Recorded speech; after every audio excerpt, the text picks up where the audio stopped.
Oi, gente, boa noite. Sou José Matheus e hoje convido vocês a mergulharem comigo na era de ouro do hip hop, dos anos 90, o ritmo, a atitude e o conceito que definiram uma geração. Primeiro vamos entender o berço do movimento. Ele surgiu das calçadas de Nova York para o mundo. O hip hop surge como a voz da resistência e sobrevivência no meio da selva de pedra. Então ele surge ali como uma representação, como realmente dar voz a quem não estava sendo ouvido na época. A gente tem quatro elementos principais, que seria o MC, o poeta da rua, que é quem está ali à frente com o microfone, cantando, fazendo freestyle, que é uma rima ali mais improvisada na hora. O DJ, que é o mestre do toca-disco, ele é o cara que vai estar produzindo, que vai estar ajudando o MC no beat, numa música, etc. O breakdance sendo a expressão física do hip hop, por meio da dança. E o grafite sendo a marca visual urbana do hip hop. É como o hip hop conseguiu se comunicar nas ruas. Esses pilares são inseparáveis e são nascidos da necessidade de serem ouvidos, das pessoas serem ouvidas. E vamos aprofundando um pouco nos Estados Unidos, que foi a grande fonte de hip hop do mundo. A gente vai ter ali uma divisão entre Costa Leste, Nova York, e Costa Oeste ali por volta de Los Angeles e etc. E na Costa Leste, em Nova York, o som era o som do inverno de New York. Era um lyricismo muito denso e batidas muito pesadas. A estética era bem sombria. Isso surgia realmente da estética sombria dos projects, que seriam similares às comunidades brasileiras.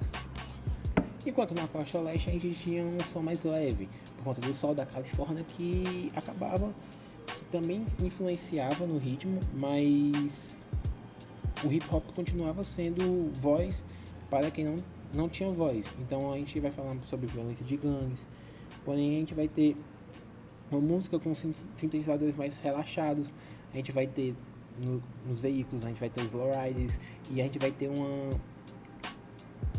atitude implacável do estilo gangsta rap que foi definido ali em Los Angeles, na costa oeste.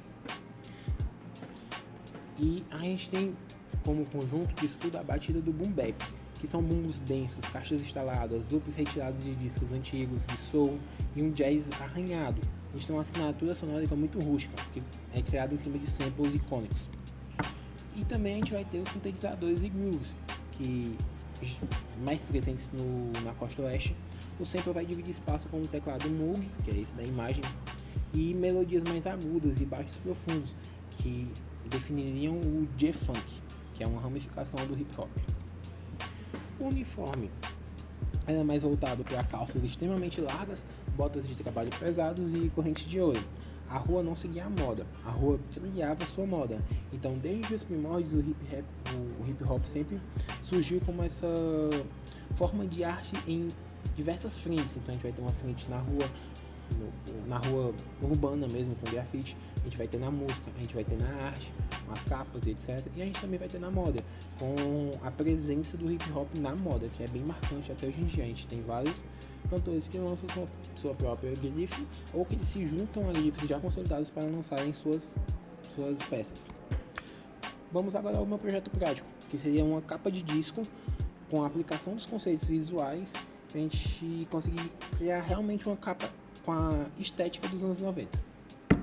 A primeira etapa foi as referências. Então eu voltei e fiz uma análise dos clássicos da época. Paletas restritas, fotografias intimadoras e a falta total de polimento visual era o que realmente montava as capas de álbum naquela época. E a segunda etapa foi a captura de imagens. Tentei pegar aqui por Fortaleza alguns lugares com um clima mais denso, avenidas muito movimentadas. Às vezes eu até me arrisquei ali para ver se eu conseguia fazer algo mais voltado com o pôr do sol, um pouco mais leve. Até o UFC entrou aí no meio, eu tentei fazer uma captura ali dentro da UFC, porque o clima aqui à noite é bem intenso.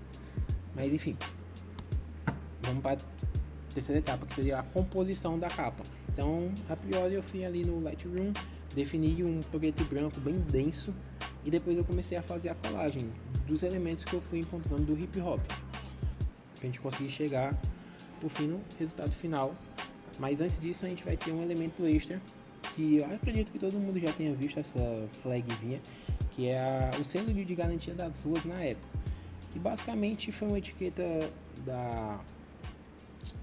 parental advisory, que ele vinha para dar esse aviso realmente para os países de que tipo, esse álbum vai conter músicas muito pesadas, com muita palavrinha, etc, mas acabou que virou a estética da rua, né?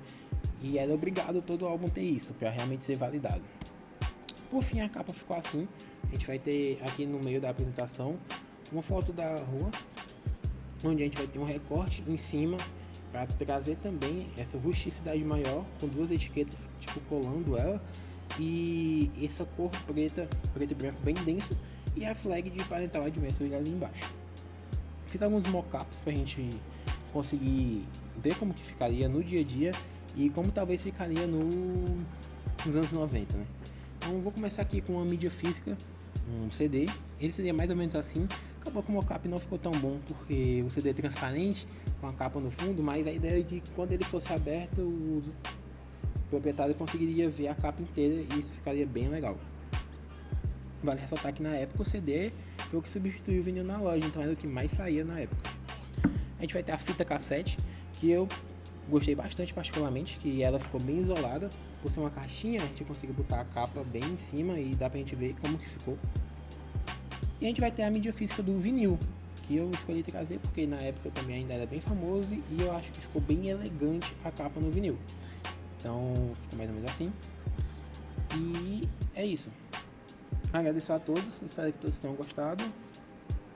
E qualquer dúvida eu tô aí. E é isso.